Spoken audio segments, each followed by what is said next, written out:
Yes sir. एक भी हो गई।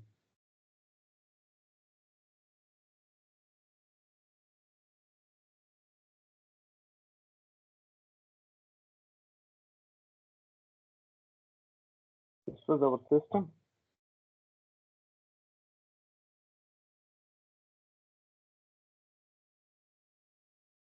Now we have to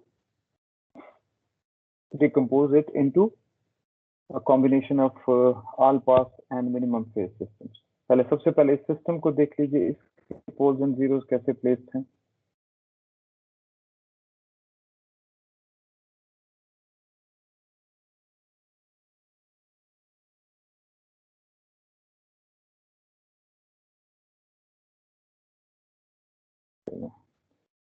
So 3/2 exponential j pi over 4.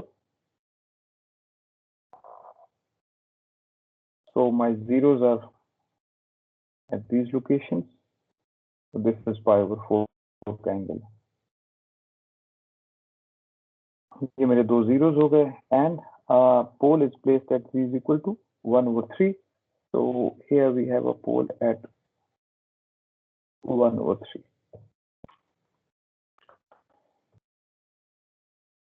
And now we have to decompose it into minimum phase and all pass system. So what can we do? यहाँ से हम उठाएंगे इसको।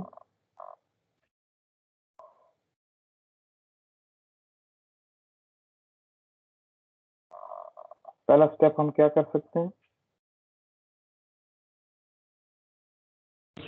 Zeros inside ले जाएं सर। जीरोस इनसाइड ले जाते हैं। सो ये 3/2 पे थे तो 2/3 पे ले आते हैं और पोल अपनी जगह पे मौजूद रह जाएगा। And of course, we know from the theory of minimum phase and maximum phase systems that the magnitude response will not change. But of course, transfer function changes. तो हम क्या करते हैं? कैस्केड करते हैं इसको एक ऑल पास सिस्टम के साथ जिसका मैग्नीट्यूड रिस्पॉन्स यूनिटी है।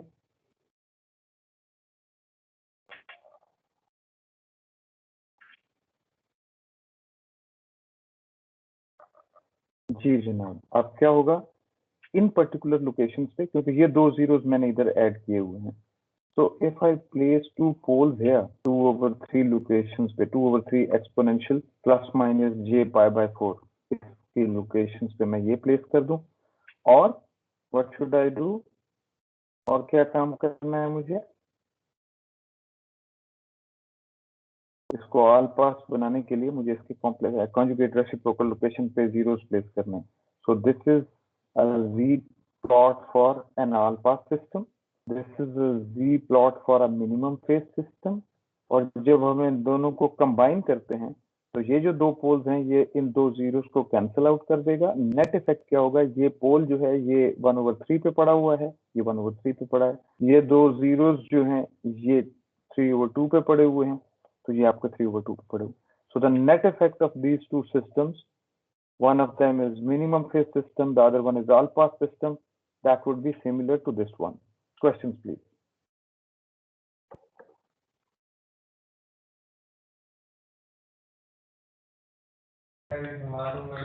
सर ये आपसे एक चीज पूछनी थी कि ये हमारे पास जो मिनिमम जो हमारे पास रिस्पांस था इसमें एक पोल आ रहा है और दो जीरो है, और जो ऑल पास रिस्पांस है इसके अंदर दो पोल क्यों हो गए हैं? और हालांकि जीरोस तो बराबर ही नहीं है, पोल क्यों इंक्रीज हो रहा है? उस्माद बात कर रहे हैं। शहरोज सर।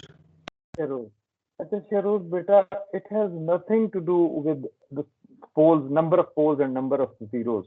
Actual system जो है वो ये है। अब आप हाँ ना करते आइएगा, जहां जहां आपको कोई कंफ्यूजन हो तो अब आपने क्वेश्चन पूछा है तो हाँ ना करना आपकी जिम्मेदारी है। मेरे पास ये एक सिस्टम है, ठीक है शेरोज, और मुझे इसको कन्वर्ट करना है दो सिस्टम्स के अंदर। One is minimum phase system and one is all pass system. मुझे ये बताइए, मैं इन दो जीरोस को जब रिफ्लेक्ट करता हूँ तो क्या मेरे मैग्नीट्यूड रिस्पांस पे कोई फर्क पड़ रहा है? नहीं सर। नहीं पड़ रहा है। लेकिन क्या मेरा ट्रांसफर फंक्शन ये सेम है, इसका और इसका ट्रांसफर फंक्शन सेम है? नहीं सर, ट्रांसफर नहीं, फंक्शन चेंज हो जाएगा। ठीक है, इसका मतलब ये है कि मुझे इसके ट्रांसफर फंक्शन को किसी के साथ मल्टीप्लाई करना है सो दैट के ट्रांसफर फंक्शन इस जैसा बन जाए। एंड द क्लेम इज कि Yes. ट्रांसफर फंक्शन जो जिसके साथ मुझे मल्टीप्लाई करना है वो ट्रांसफर फंक्शन ऐसा होना चाहिए जो कि ये जो एक्स्ट्रा जीरोस मैंने इधर बना लिए हैं इनको कैंसिल करेगा। ये जो जीरोस इधर बना लिए हैं उनको कैंसिल करे और जो 2 जीरोस मैंने गुम कर दिए हैं वो उन 2 जीरोस को लेके आए। Yes, ठीक है, sir. तो यही काम आलपास सिस्टम कर रहा है।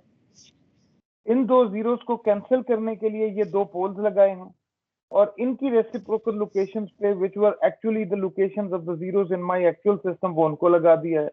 इन दोनों को जब कैस्केड किया है तो क्या हो गया, ये पोल इस जीरो को कैंसिल कर रहा है, ये पोल इस जीरो को कैंसिल कर रहा है, and the net effect is this system.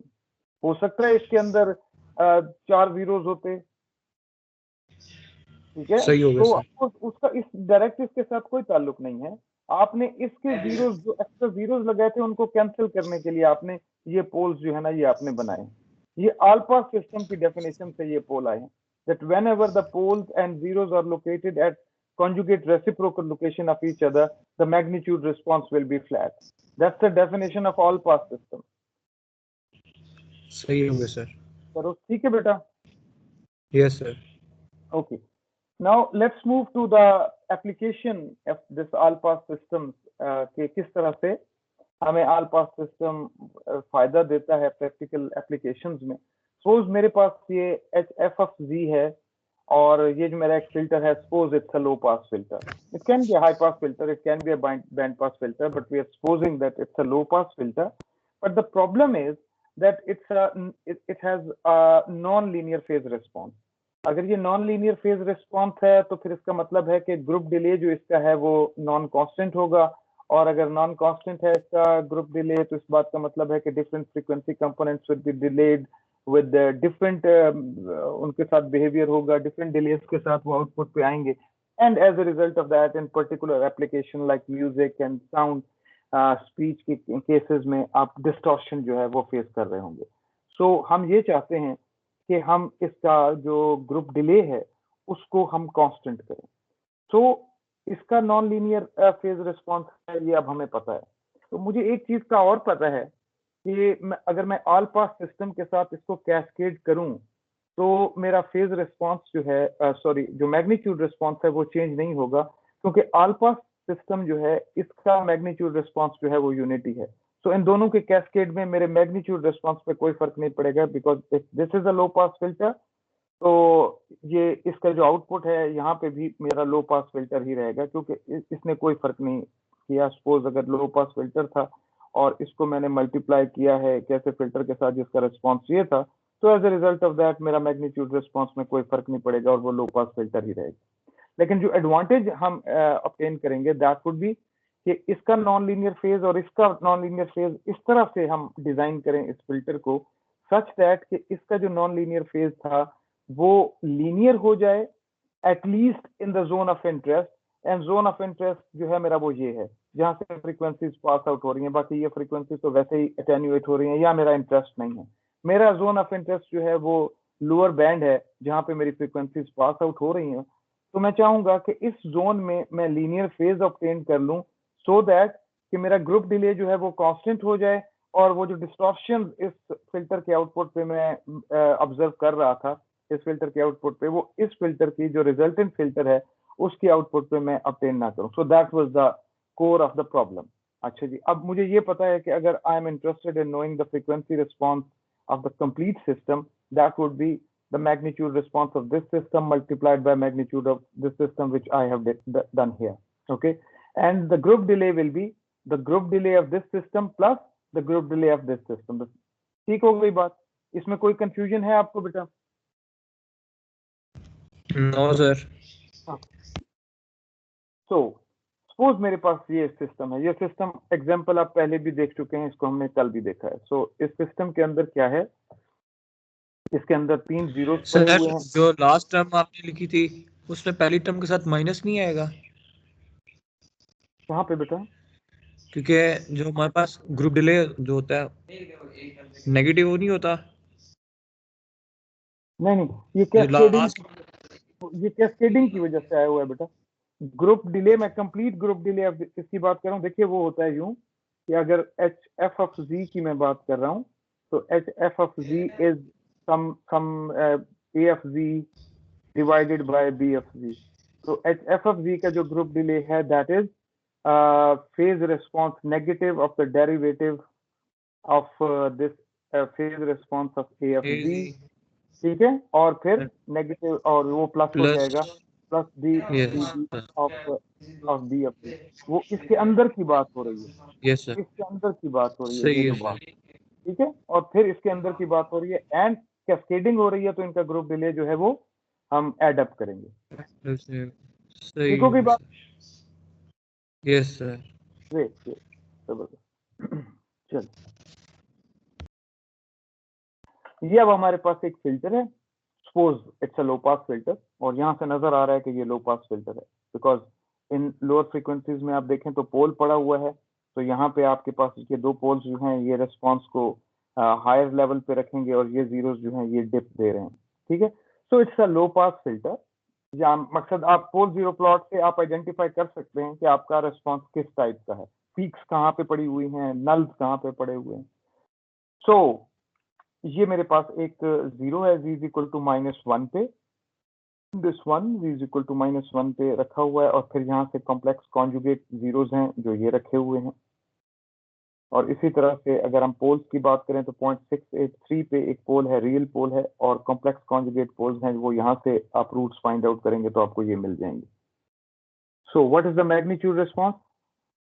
ये मैग्नीट्यूड रिस्पॉन्स है आपका, कि नल्स जो हैं आपके जहां जहां जीरोस हैं वो वहां आपको नल्स मिल रहे हैं, और वो जो पोल्स हैं आपके वो आपको 0 dB पे या लीनियर स्केल 1 पे आपको रख रहे हैं। सो it's a low pass filter and around 0.25 और 0.3 पाई तक आपका पास बैंड है, और फ्रॉम 0.3 पाई से लेके आगे जो है आपका ये स्टॉप बैंड है, -30 dB पे आपको अटेन्युएशन मिल रही है। So it's a low pass filter.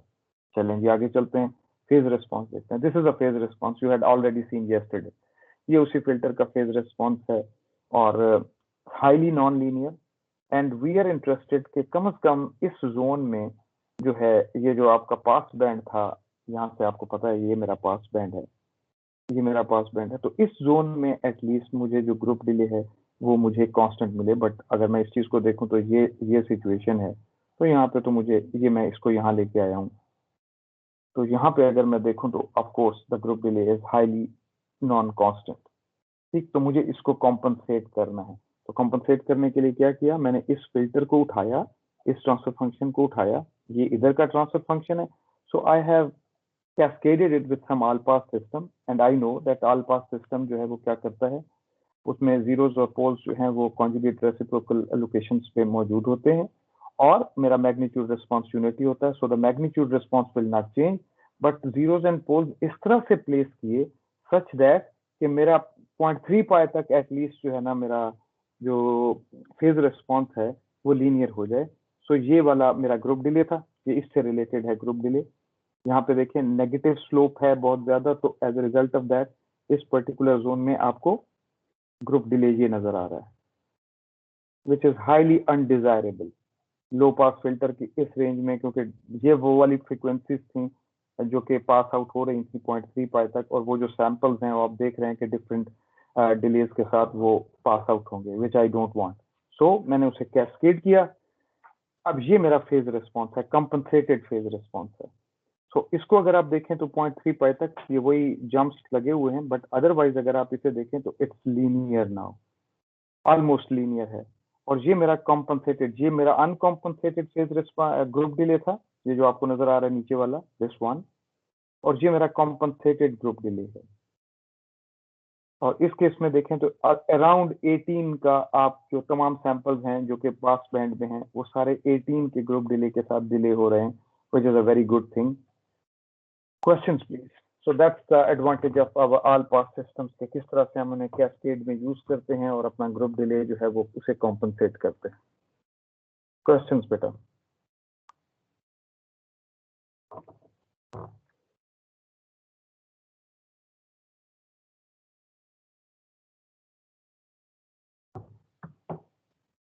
Feroz, sir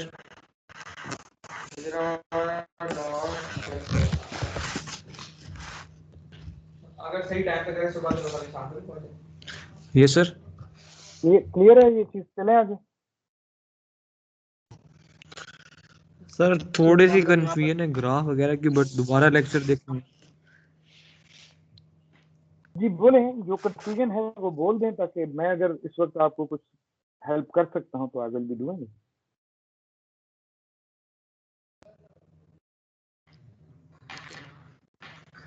sir वो मजीद सवाल कर लेता, उसके बाद फिर मैं देख लेता हूँ। जी मजीद बोले। मजीद पूछ रहा था सर हम लोग यहाँ पर बैंड पास फिल्टर क्यों नहीं यूज कर सकते? लाइक ऑलरेडी तो हमारे पास एक स्पेसिफिक रीजन में जो है ग्रुप डिले कांस्टेंट है, तो हम लोग उस रीजन में अगर हम लोग बैंड पास फिल्टर यूज कर लें तो हमें इस आप चीज की मजीद जरूरत बात, ही नहीं अब्दुल मजीद बात कर रहे हैं? पड़ती। जी सर। अब्दुल मजीद देखिए, मैंने तो यहाँ पे आपको पहले ही कहा था कि ये बैंड पास भी हो सकता है, ये स्टॉप बैंड भी हो सकता है, ये हाई पास, किसी किस्म का भी फिल्टर हो सकता है। ये वो तो मेरी एप्लीकेशन पे डिपेंड कर रहा है। ये फिल्टर जो है ये मेरी एप्लीकेशन पे, सपोज मैं बोल रहा हूँ इस वक्त, इसमें जो कुछ मैं बोल रहा हूँ इसमें कुछ नॉइज ऐड हो जाता है। अब नॉइज जो है वो हाई फ्रीक्वेंसी कंपोनेंट है, और मैं अपनी उसको फिल्टर आउट करना चाहता हूँ उस नॉइज को, तो मैं उसे किस में से गुजारूंगा? मैं उसे लो पास फिल्टर में से गुजारूंगा, सो दैट के जो स्पीच है वो तो पास हो जाए, और जो नॉइज कंपोनेंट है, जो हाई फ्रीक्वेंसी कंपोनेंट है, वो अटेन्यूएट हो जाए। अब अगर मैंने IIR फिल्टर बनाया है, which you will be seeing, जिनका फेज रिस्पांस जो है वो नॉन लीनियर होता है, तो इस केस में क्या होगा?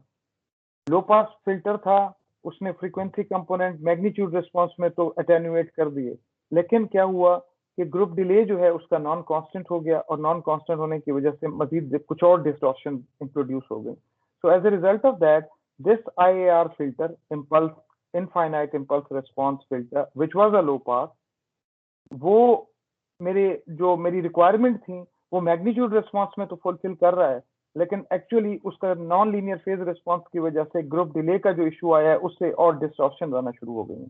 सो low pass filter was for some specific application, ठीक है। तो उसको ऑल पास के साथ हमने कैस्केड किया। ऑल पास फिल्टर ऐसा फिल्टर है जिसका मैग्नीट्यूड रिस्पांस कांस्टेंट है, यूनिटी है। सो इन दोनों को जब आप कैस्केड करेंगे तो मैग्नीट्यूड रिस्पांस में कोई फर्क नहीं पड़ेगा। मेरे जो स्पेक्ट्रम है मेरी स्पीच का, वो इसमें से 4 किलोहर्ट्ज स्पीच जो है वो इसमें से पास आउट हो जाएगी। लेकिन अब वो डिस्टॉर्शन कॉम्पनसेट करने के लिए, उसके फेज रिस्पांस को कॉम्पनसेट करने के लिए हमने ये ऑल पास फिल्टर लगाया, and we have seen that as a result of this compensation, इस 0.3 पाई तक अगर आप देखें तो आपका जो फेज रिस्पांस आ रहा है वो लीनियर आ रहा है। ये जो जंप्स आपको नजर आ रहे हैं ये वो हैं जो कि आप माइनस पाई और प्लस पाई के दरमियान रख रहे हैं। अदरवाइज इसी को आप अगर आप एक्सटेंड करें तो it is something like this. Sorry, ये ज्यादा स्लोप हो गई है, अदरवाइज एग्जैक्टली इसी चीज को उठा के नीचे रख लें तो ये इस तरह की चीज है। So as a result of that, इस पर्टिकुलर जोन में आपको ऑलमोस्ट कांस्टेंट जो है वो ग्रुप डिले जो है वो मिल रहा है। Majid, have I answered your question बेटा? Yes sir. ओके जी, शहरोज। यस सर, ठीक है, क्लियर हो गया सर।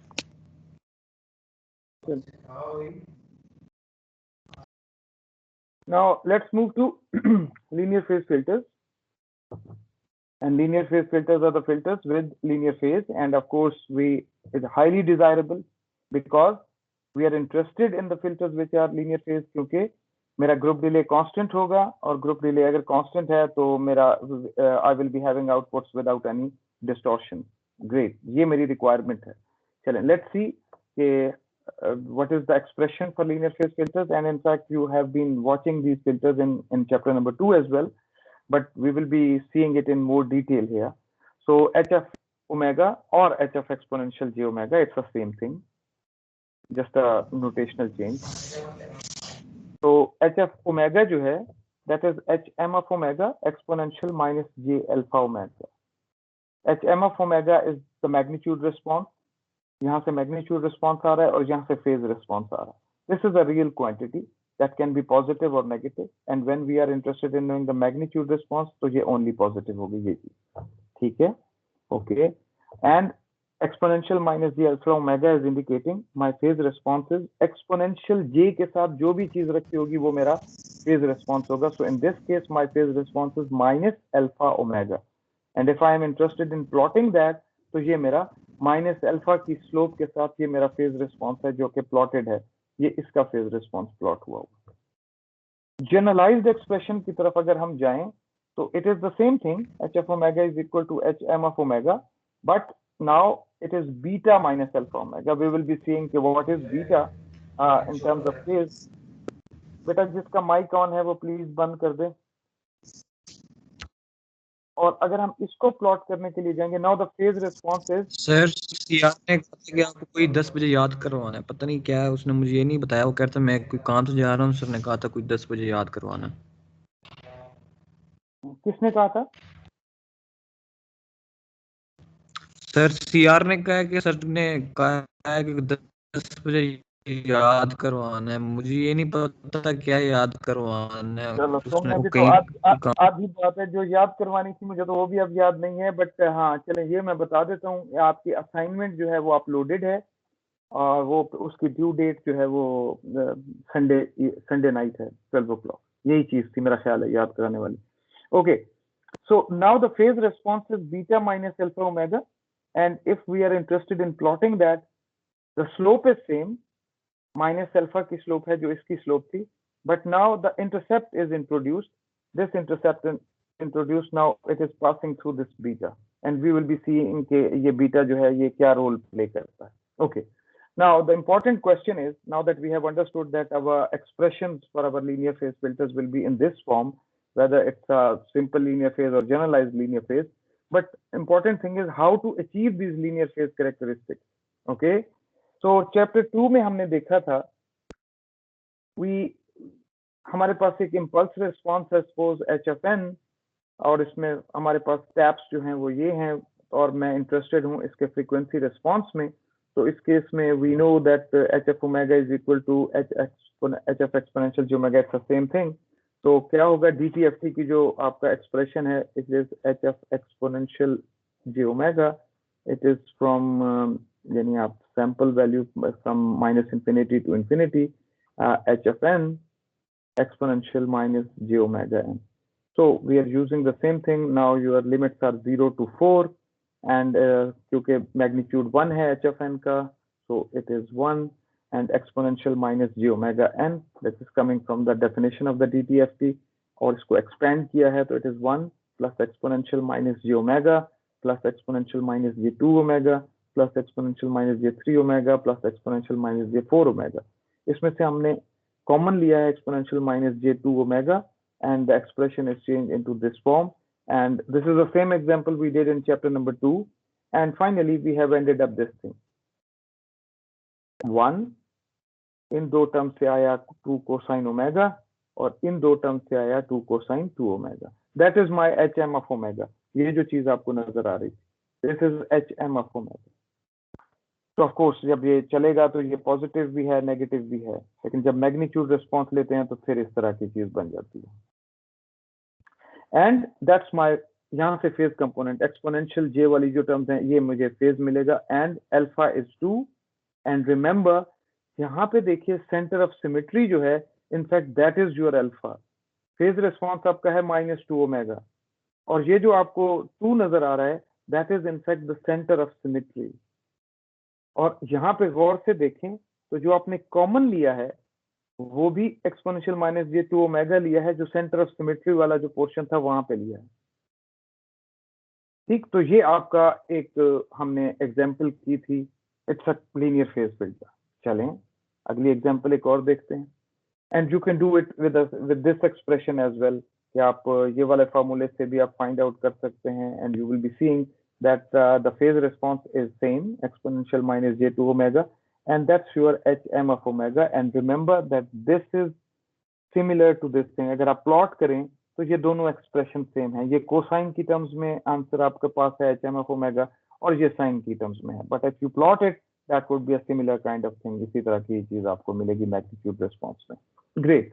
इन दोनों केसेस में चाहे आप ये वाला मेथड यूज करें या आप ये वाला मेथड यूज करें, यू विल, मकसद वो मेथड जो यूज किया है वो यहाँ से स्टार्ट किया है. यहाँ से हम डायरेक्ट इधर आ गए थे, वहां अगर आप देखें तो आपने इसी चीज को इस एक्सप्रेशन के थ्रू ओपन अप किया है और यहाँ पहुंचे। एक और एग्जांपल देखिए, ये 4 टैप्स के साथ है। Again we have opened it up, और यहाँ पे जो देखिए मैंने कॉमन लिया है वो किस तरह से लिया है, एक्सपोनेंशियल माइनस ये 3/2 omega, because the centre of symmetry अगर आप देखें तो वो 1.5 है। सो एक्सपोनेंशियल माइनस ये 3/2 कॉमन ली है, so it would be exponential j3/2 omega plus exponential j omega by 2 plus exponential minus j omega by 2 plus exponential minus j3/2 omega. Again, this example was solved in chapter number 2 as well. So finally, we will be reaching here. This is your HM of omega, and this is your phase response minus 3/2 omega. In both of these cases, our phase response is linear. So क्या चीज है ऐसी इन दोनों example में जो आपको नजर आ रही है, जिसकी वजह से हम कह सकते हैं कि अगर हम इस तरह के हमारा फिल्टर हो, फिल्टर टैप्स हमारी इस तरह से हो, इम्पल्स रिस्पॉन्स हमारे फिल्टर का इस तरह से हो, तो हमें लीनियर फेज मिलता है। What is it? Any idea?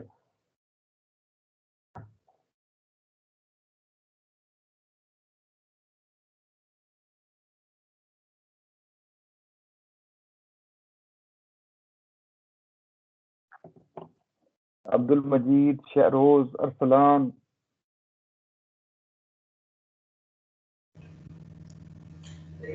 Yes sir. कोई आइडिया? सवाल जो पूछा है उसके बारे में है?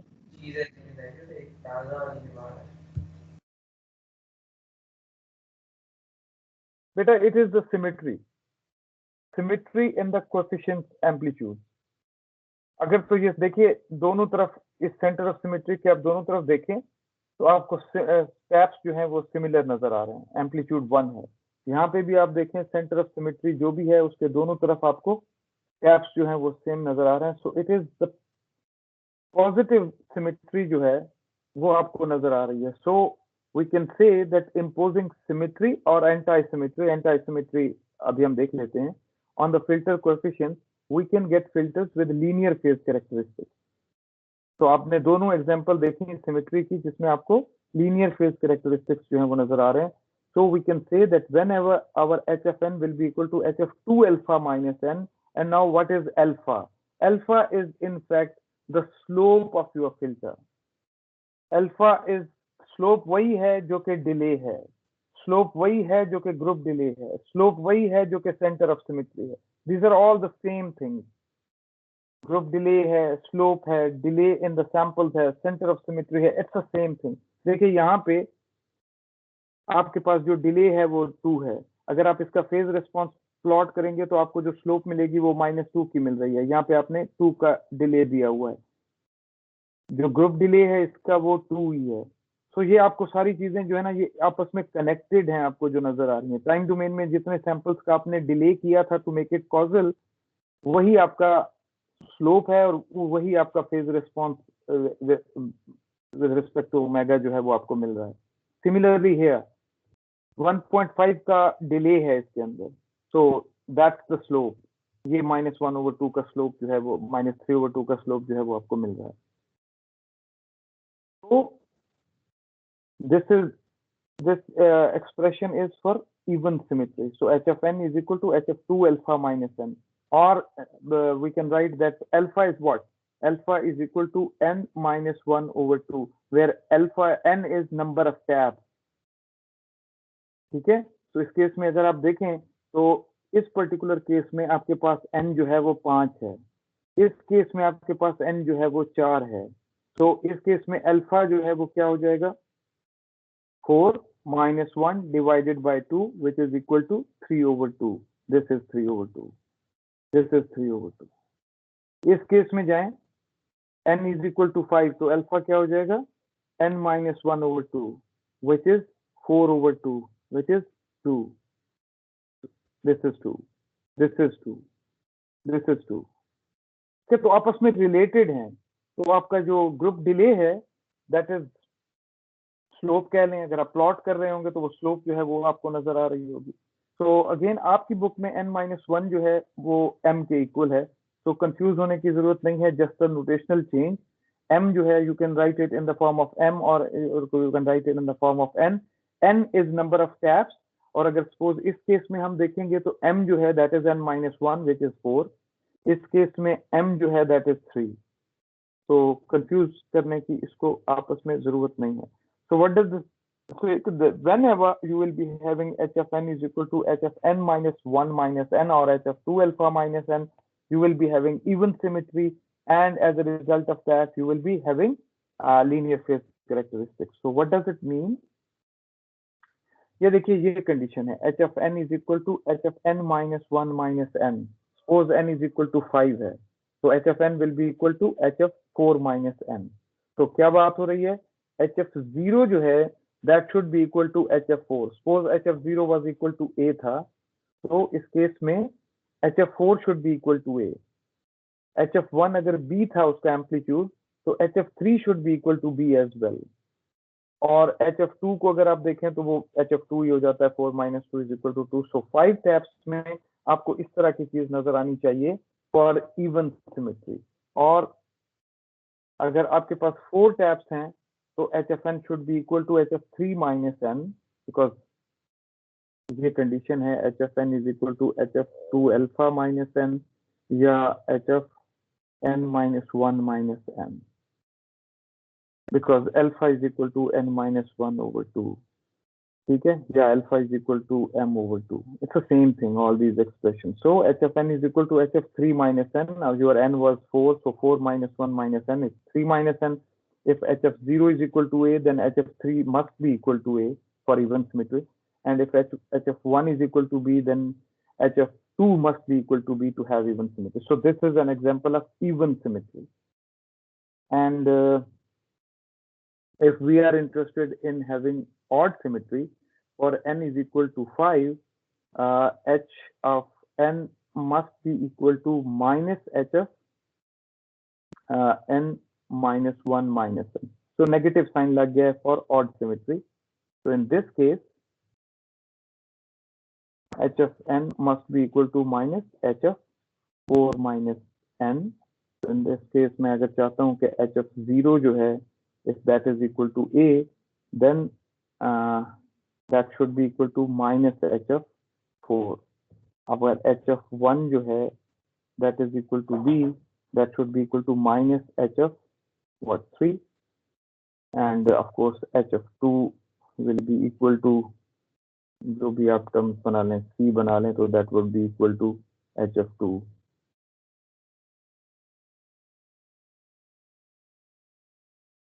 तो सपोज अगर ये सिचुएशन है 0 1 2 3 and 4, 5 टैप्स हैं आपके पास, तो अगर ये a है तो इसको नेगेटिव साइड पे होना चाहिए.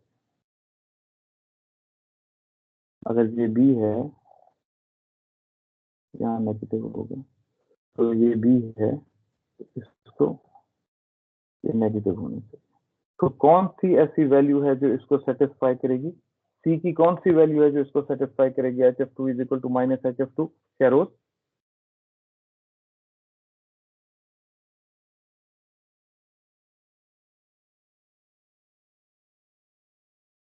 Sheroz,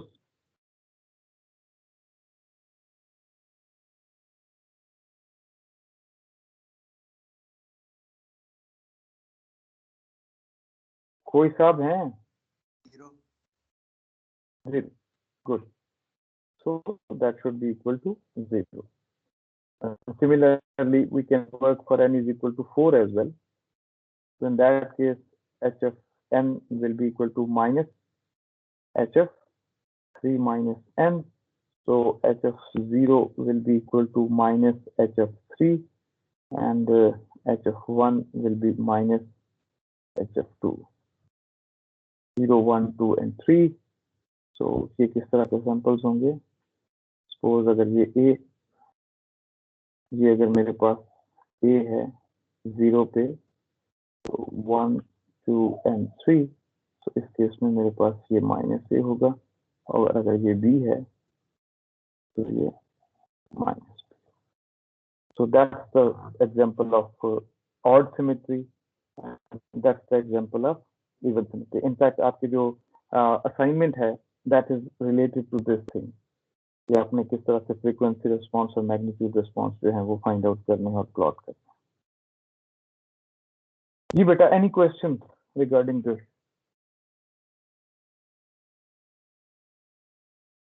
So whenever we will be having even symmetry or odd symmetry, even symmetry or symmetry or anti-symmetry in the filter coefficient, we get the filters with linear phase characteristics. Even symmetry के लिए हमने दो examples देखी हैं और we have concluded that we are getting the linear phase response. जी जनाब, any question?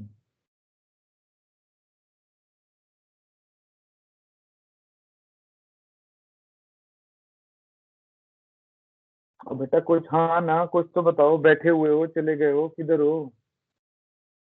बस ये सर आखिरी दिन जी जी बोले बोले।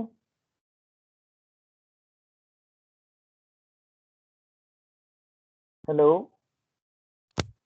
Yes sir.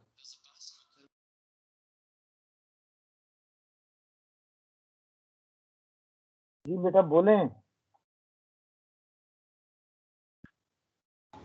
जी सर समझ आ गई है। अच्छा, मेरीन बैठी हुई है?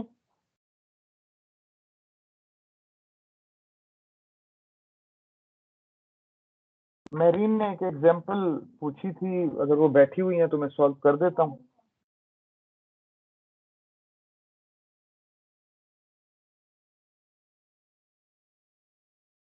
चेक करें, मेरीन है ग्रुप में? मेरे ताबा मेरीन है बेटा?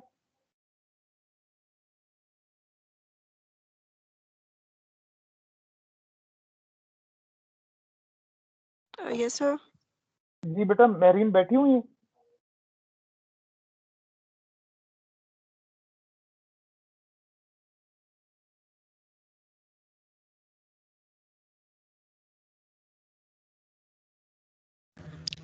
सर क्लास में तो बैठी हुई है, नाम शो हो रहा है वहीं इनका। नाम शो हो रहा है, चलें चलें, अगर नाम शो हो रहा है तो I will do this example for chapter number 5. We are working up till this point and then we will be extending next week. और जो एग्जांपल मेरीन ने पूछी थी, let's solve that and XCFT is given. Suppose it is 16,000 pi t. ये आपका chapter number 3 से 2 से नहीं सॉरी 4 से रिलेटेड एग्जांपल है। तो दिस इज आपका टाइम डोमेन का एक सीक्वेंस है and we have to sample it. तो सबसे इंपॉर्टेंट चीज तो ये कि इसमें omega n maximum frequency component कितना है? Any idea?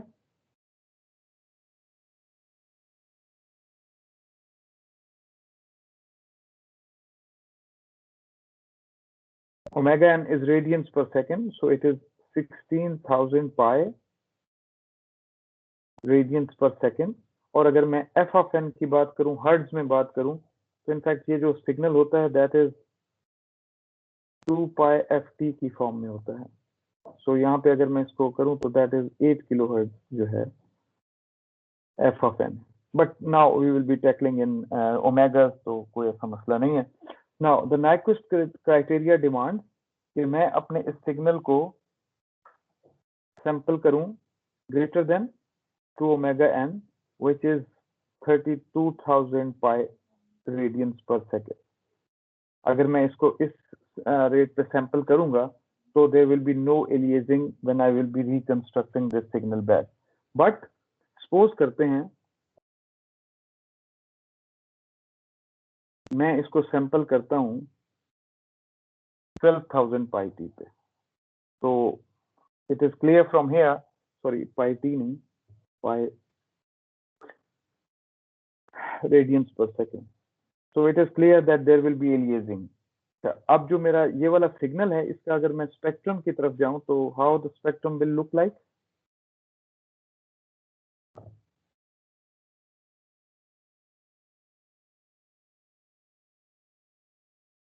और अगर मैं इसे ओमेगा पे ही रखूं तो in that case it is 16,000 by -16,000। Omega है रेडियंस पर सेकंड में आपका एक्सेस चल रहा है, and the amplitude is pi. So now what happens when I reconstruct, when I sample it, I know that xs of j omega जो है, we have seen it in our sampling equations that it is 1 over t, k is equal to minus infinity to infinity, xc of omega minus k omega s, and this is my sampling frequency, which is 12,000 pi radians per second. For k, different values of k, हम suppose करते हैं कि हम just 1-2 values को ही plot करके देखते हैं, because the zone of interest will be between pi over t and minus pi over t, क्योंकि reconstruction filter हमारा zone का होगा. तो let's see that क्या होता है. अच्छा जी, चलें इसी पे बना लेते हैं. अच्छा, मैं जो बिन्स बनाता हूँ वो 4 किलोहर्ट्ज के बना लेता हूँ. 0, 4, 8, 3, 4, 5, 7, 8. तो सपोज कर लेते हैं ये 1000 into pi radians per second का स्केल है. So 4000, 8000, 12,000, 16,000, 20,000, 24,000, 28,000, and 32,000. -4, -8, -12, -16, -20, -24, -28 and -32. ये जनाब, अब ये इक्वेशन है, ये मेरी सैम्पलिंग फ्रीक्वेंसी है. तो क्या सिचुएशन होगी? सपोज मेरी सैम्पलिंग फ्रीक्वेंसी पे जब मैं सेंटर करता हूँ इसको, k इज इक्वल टू 1 के लिए, k इज इक्वल टू 0 पे क्या होगा? xc of omega, k is equal to 0 के लिए xc of omega is this thing, but 1 over t का फैक्टर आ जाएगा. तो सपोज इसको रेड में प्लॉट कर देते हैं, तो आपको जो पीक्स नजर आएंगी वो कहाँ पे नजर आएंगी? देख, 16 और -16 पे. ये यहाँ से उठी हैं और यहाँ आके बैठी हैं. For k is equal to 0, so it is pi over t and minus pi over t. Sorry, pi over t का एम्पलीट्यूड pi over t पे ही रहेंगे. अच्छा जी, अब k is equal to 1 पे क्या होगा? k is equal to 1 के लिए ओमेगा s आपकी क्या है? That is 12,000 pi radians per second. So this is 12,000 pi radians per second. So 12 plus 16, that would be 28. So that would be one sample, and 12 minus 16, that would be -4. तो ये pi over T, ये samples आ जाएंगे. Sorry, ये spectrum आएगा आपका k is equal to 1 के लिए, और k इज इक्वल टू -1 के लिए -16, sorry -12 will be the centre point, और +4 और -28 जो है ये आपके पास वैल्यूज आ रही है. इसी तरह से आप k is equal to 2, k is equal to 3, -2, -3 के लिए आप चलते जाएंगे. बट रिकंस्ट्रक्शन फिल्टर जो है वो आपका क्या होता है? पाई बाय टी का रिकंस्ट्रक्शन फिल्टर होता है. तो कट ऑफ फ्रीक्वेंसी क्या हो जाएगी? 4000 pi T, rather 6000 pi T हो जाएगा, बिकॉज 12,000 है. तो as a result of that आपके पास जो कट ऑफ फ्रीक्वेंसी है, आपका जो जोन ऑफ इंटरेस्ट रिकंस्ट्रक्शन का हो जाएगा वो ये हो जाएगा. तो रिकंस्ट्रक्टेड सिग्नल जो है आपका, ये आपका xc ऑफ t था, और रिकंस्ट्रक्टेड सिग्नल जो है वो आपका क्या हो जाएगा? आपको क्या मिल रहा है? 4000 pi t, and which is very obvious. देखिए, आपने ये सिग्नल था जिसको आपने सैंपल किया था. सैंपल करने के लिए जो आपकी रिक्वायर्ड फ्रीक्वेंसी थी एज पर नाइक्विस्ट क्राइटेरियन, वो थी 32,000 pi t, लेकिन आपने उसे सैंपल किया 12,000 pi t पे. अब अगर आपने उसे 12,000 pi t पे किया, तो it is obvious from the Nyquist criterion कि जब आप इसको 32,000 पे नहीं कर रहे और 12,000 पे कर रहे हैं, तो इसका मतलब है आप एलिएजिंग करेंगे. अगर आप एलिएजिंग करेंगे तो वो एलिएजिंग आपको नजर आ रही है कि जो जोन ऑफ इंटरेस्ट है पाई ओवर टी, तो वहां पे आपको ये वाला सिग्नल जो है वो नजर आ रहा है। भेजा यानी सैंपल इसको किया था, रिकंस्ट्रक्ट किया है, तो आपको ये वाला 4000 पाई थी। 4000 क्यों कह रहा हूँ? Because of this thing. ठीक हो गई बात? Cutoff frequency for reconstruction filter is pi over t, which is in fact 6000 pi radians per second.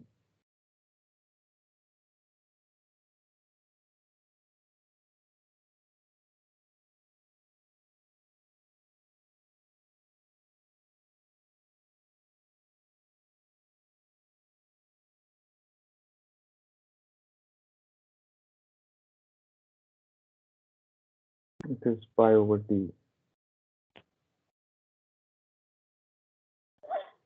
Of course, related to this sampling frequency. Questions?